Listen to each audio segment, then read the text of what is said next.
Assalamualaikum warahmatullahi wabarakatuh. Alhamdulillahirabbil alamin. Sallallahu ala sayyidina Muhammad wa ala alihi wa sahbihi ajma'in. Qala rabbi shrah li sadri wa yassir li amri wahlul 'uqdatam min lisani yafqahu qawli. La hawla wa la quwwata illa billah al-'aliyyil 'azim. Amma ba'du. Alhamdulillah ala kulli hal, na'udzu bika min hali ahli an-nar. Murid-murid yang dirahmati Allah Subhanahu wa taala. InsyaAllah hari ini kita sambung pengajian kitab Aqidah untuk Tamhidi 2. InsyaAllah ni kita masuk tajuk yang seterusnya, soalan yang ke-28. Soal: Kaifa nathbutu syai'an thumma naqulu al-kayfu fihi majhulun.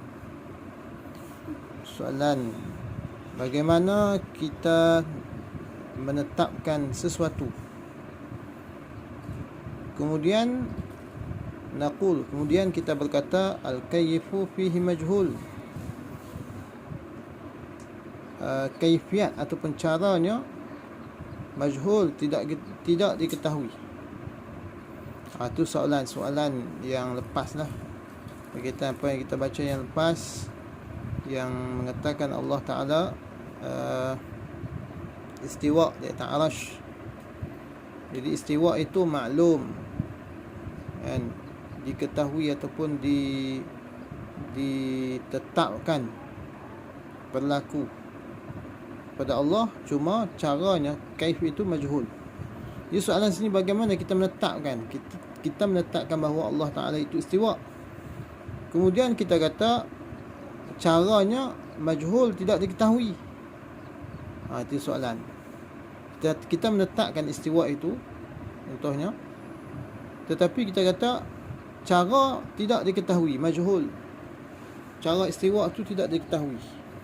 Macam mana boleh berlaku demikian? Itu soalannya. Jawapannya, Jim jawab, hadza ghairu mustaghrabin. Dia kata ini tidak berlaku aneh, tidak pelik, kan?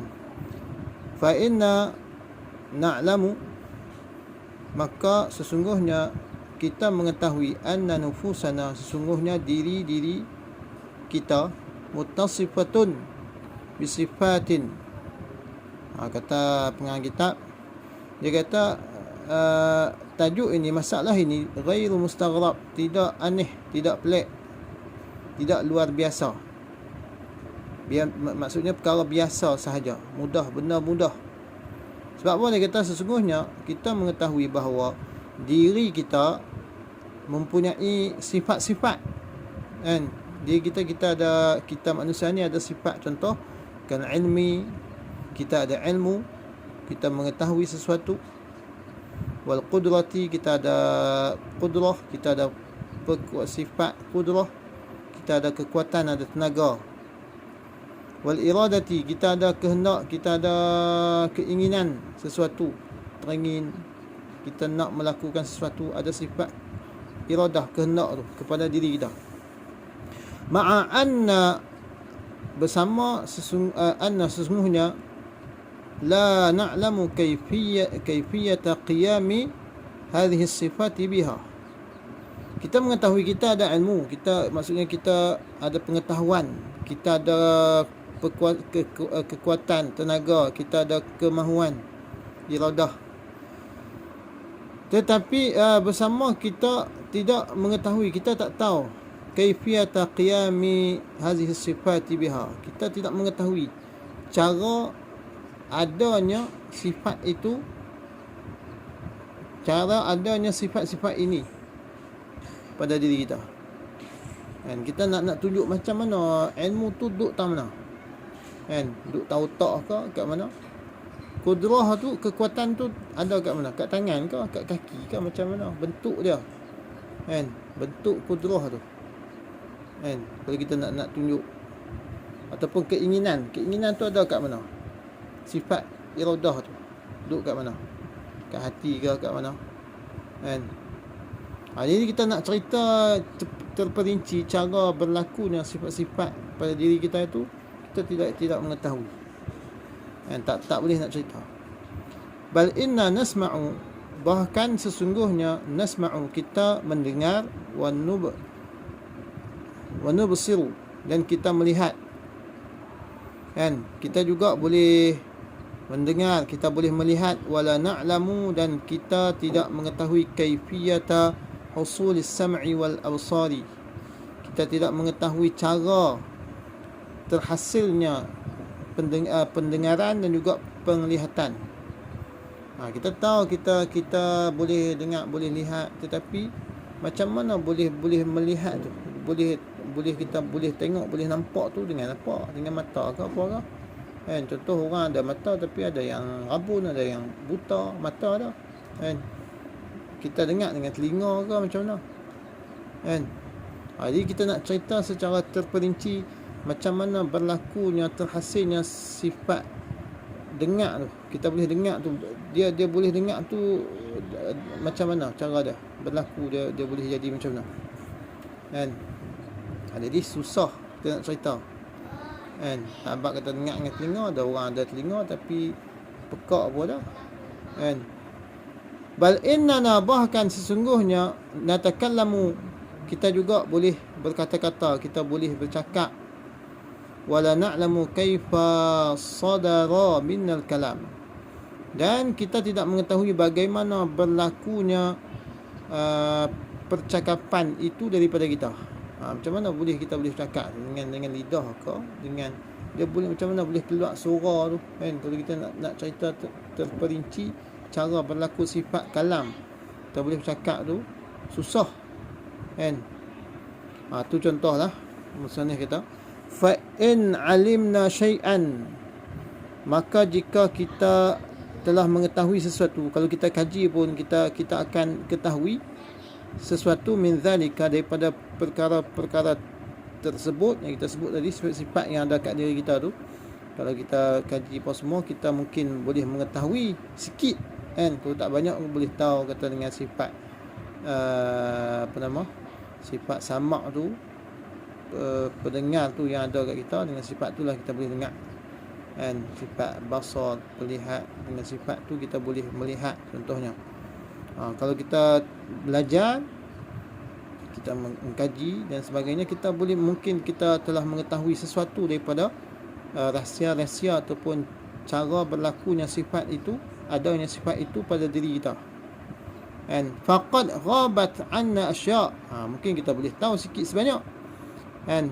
Maka sesungguhnya ghabat telah hilang anna, kepada kita, terhadap kita, asya', banyak lagi benda perkara yang kita tak tahu. Mungkin kita boleh tahu sikit, tapi banyak lagi benda perkara yang kita tidak mengetahui. Wa mithlu hadza la yuhsa, dia kata contoh seperti ini, la yuhsa, tidak terhitung banyaknya, banyak, sangat banyak kan. Kalau kita tahu satu, mungkin banyak lagi benda perkara yang kita tidak mengetahui kan. Banyak lagi, maksudnya kita tak tahu semua.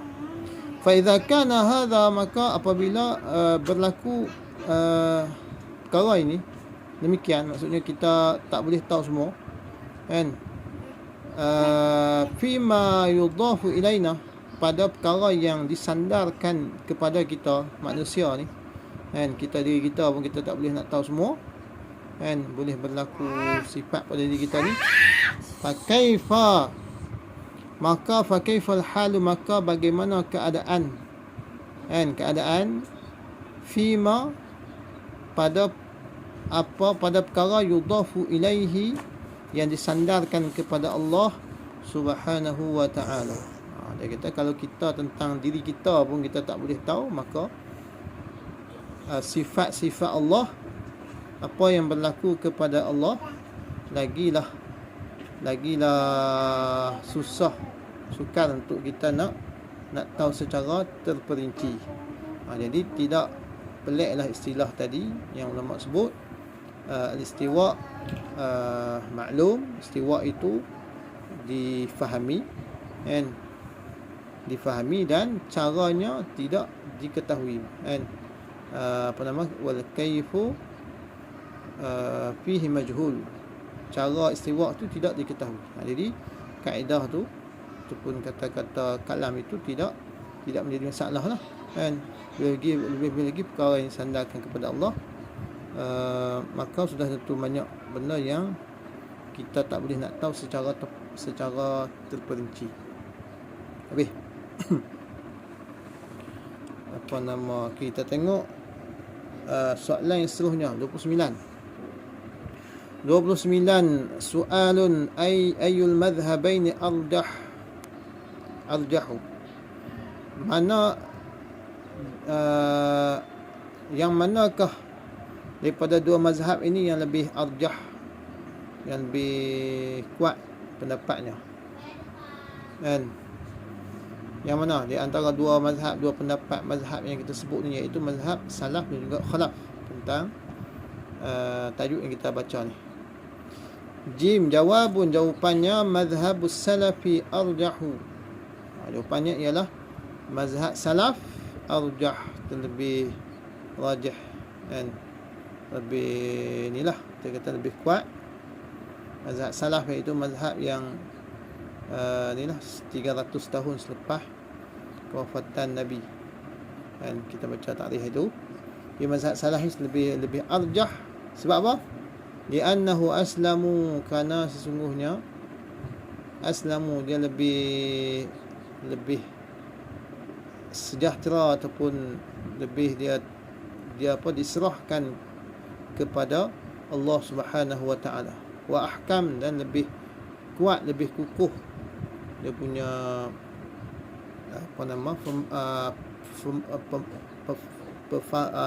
kefahamannya,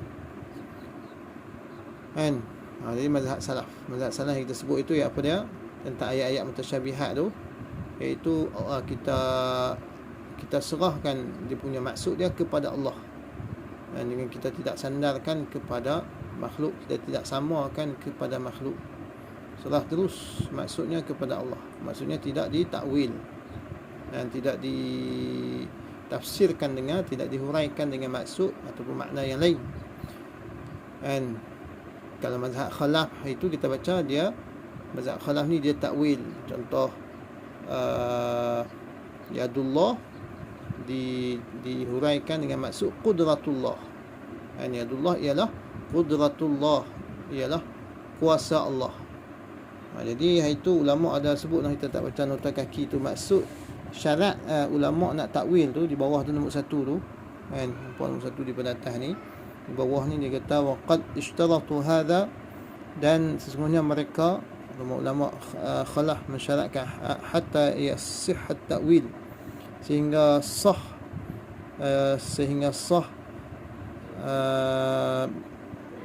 berlaku takwil itu, ayakuna sa'iran fi lughatil arabi, naklah takwil tu, tafsiran tu, huraian itu hendaklah dia sesuai, boleh diterima oleh bahasa Arab. Maksudnya dia kena bertepatan dengan maksud bahasa Arab itu. Wa amma mazhabul khalafi, kita sambung. Wa amma, dan adapun mazhabul khalafi, adapun mazhab khalaf pula, kan, mazhab khalaf yang inilah mazhab ulama terkemudian selepas salaf, kan. Fa inna ma, maka nyasanya yasul akhzu bihi 'inda ad-darurah. Mazhab khalaf ni maksudnya mazhab yang mentakwilkan maksud tadilah, maksud ayat mutasyabihat tu. Contoh yadullah dengan qudrah, a'yun, dan a'yun dengan riayah, pemeliharaan Allah tu contoh. Itu ni, kan, huraikan maksud a'yun tu dengan riayah, kan. Yadullah dengan qudrah contohnya, ditakwil dengan maksud lain, kan. Jadi mazhab khalaf ni, mazhab kita takwil ni, fa inna ma, kata musannif, maka nyasanya yasuru, boleh diambil pendapat ini bihi dengannya, 'inda ad-darurati, ketika berlaku darurat, dan ketika berlaku ni lah darurah, dan darurah ketika berlaku masalah dan sebagainya, wa dzalika fima, dan demikian itu fima pada perkara idza khusya ala, apabila ditakuti ditakuti ala ba'dhin nas, di atas sebahagian manusia, illam tu awal, jika tidak ditakwil. Ni kata Abdullah ni. Abdullah ni kita boleh ambil pendapat khalaf. Bukan kita, maksudnya pendapat khalaf perlu diambil, perlu kita ikut mazhab khalaf ni, iaitu mentakwilkan ayat mutasyabihat ni apabila takut berlaku kepada sebahagian manusia. Dan jika tidak ditakwil, tu awwal lahum, jika tidak ditakwil bagi mereka itu. Kalau tak takwil maksud, contohnya yadullah tu, kita tidak huraikan dengan maksud kuasa Allah, kalau sebut yadullah sahaja, bagi mereka yang tidak memahami ni, tilkal kalam, demikian percakapan, masalah tersebut, ayaqa'u, dia boleh menyebabkan mereka berlaku kepada mereka itu fi mihwati tashbih. Mereka boleh yaqa'u, maksudnya mereka boleh terjebak ataupun mereka boleh jatuh di dalam jurang tashbih, menyamakan Allah dengan makhluk. Kalau menyebabkan tidak takwil, boleh menyebabkan mereka akan kata Allah Ta'ala ni ada tangan macam makhluk, ataupun ada mata macam makhluk. Boleh menyebabkan mereka ada kesamaran di sana, mereka boleh menjadi tashbih, boleh bawa kepada mereka menyamakan sifat Allah ni dengan sifat makhluk. Jadi ketika itu maka kita kena ambil pendapat khalaf, iaitu kena huraikan maksud ayat mutasyabihat itu dengan maksud yang lain. Contoh tadilah yadu dengan maksud kudrah. Fa yu'awwalu lahum, maka hendaklah ditakwil bagi mereka itu, mereka yang boleh berlaku syubhat tashbih kepada mereka.